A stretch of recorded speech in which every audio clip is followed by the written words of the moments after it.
एक बार पुनः स्वागत है आपका हमारे YouTube चैनल पर।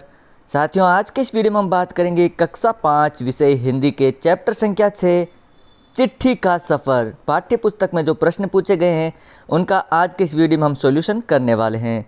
समय को ज़्यादा व्यर्थ न करते हुए चलिए शुरू करते हैं। क्रियाकलाप अध्याय 6 चिट्ठी का सफ़र।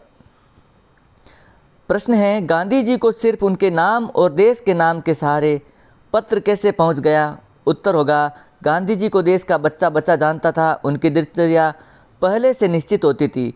वह कब कहाँ होंगे सभी को पहले से पता लगता था, अतः वह देश के किस स्थान पर हैं डाकियों को पहले पता चल गया होगा। अगला प्रश्न है, अगर एक पत्र में पते के साथ किसी का नाम हो ना हो तो क्या पत्र ठीक जगह पर पहुंच जाएगा? आंसर लिखेंगे, पत्र में पते के साथ नाम न होने पर वह सही स्थान पर पहुंच जाएगा, लेकिन यह पता करना कि यह पत्र किसका है थोड़ा मुश्किल हो जाएगा। अगला है, नाम ना होने से क्या समस्याएं आ सकती हैं? आंसर होगा, नाम ना होने से डाकिये को यह पता करने में थोड़ा मुश्किल होगा कि पत्र किसका है।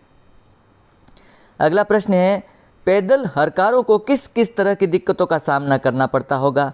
आंसर लिखेंगे, पुराने समय में पैदल हरकारे ही पत्रों को एक स्थान से दूसरे स्थान तक पहुंचाते थे। उन्हें डाक की रक्षा भी करनी होती थी। डाकू, लुटेरों या जंगली जानवरों की चपेट में आने का डर हमेशा रहता था। अगला प्रश्न है, अगर तुम किसी को चिट्ठी लिख रहे हो तो पते में यह जानकारी किस क्रम में लिखोगे? गली मोहल्ले के नाम, घर का नंबर, राज्य का नाम, खंड का नाम, कस्बे, शहर, गांव का नाम, जनपद का नाम, नीचे दी गई जगह में। तो इसको सही क्रम में इस प्रकार लिखेंगे, सबसे पहले घर का नाम लिखेंगे, फिर गली मोहल्ले का नाम, फिर खंड का नाम, उसके पश्चात कस्बे, शहर, गांव का नाम, फिर जनपद का नाम और सबसे लास्ट में राज्य का नाम लिखेंगे। अगला है, तुमने इस क्रम में ही क्यों लिखा? मैंने इस क्रम में इसलिए लिखा क्योंकि पत्र लिखते समय छोटी इकाई से बड़ी इकाई की ओर बढ़ते हैं, यही सही तरीका होता है। अगला प्रश्न है, अपने घर पर कोई पुराना या नया पत्र ढूंढो, उसे देखकर नीचे लिखे प्रश्नों का जवाब दीजिए। पहला प्रश्न बनता है, पत्र किसने लिखा? तो आंसर देंगे, मेरे मामा जी ने लिखा।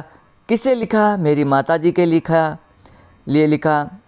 किस तारीख को लिखा? तो उसमें तारीख दी गई होगी, जो जैसे 4 मई 1992 को लिखा।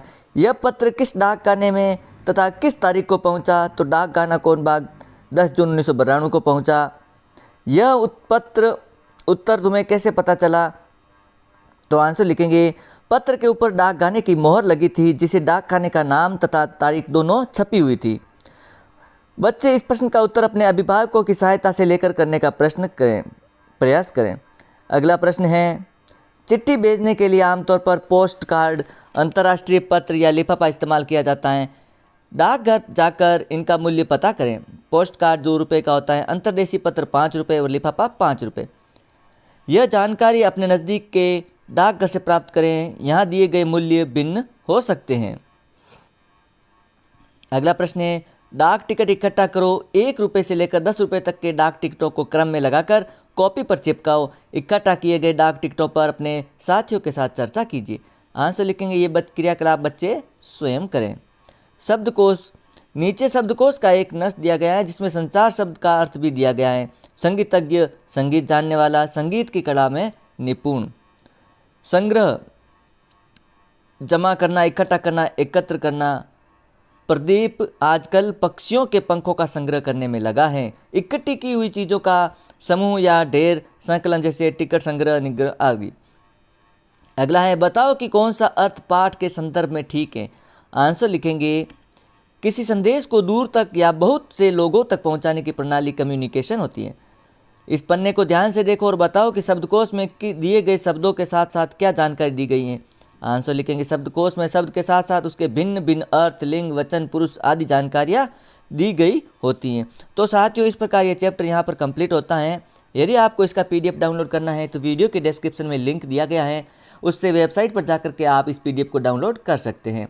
और हाँ, वीडियो अच्छा लगे तो लाइक और शेयर कीजिएगा। चैनल पर पहली बार हो तो चैनल को ज़रूर सब्सक्राइब करें। मिलते हैं एक अन्य वीडियो में अन्य चैप्टर के सॉल्यूशन के साथ।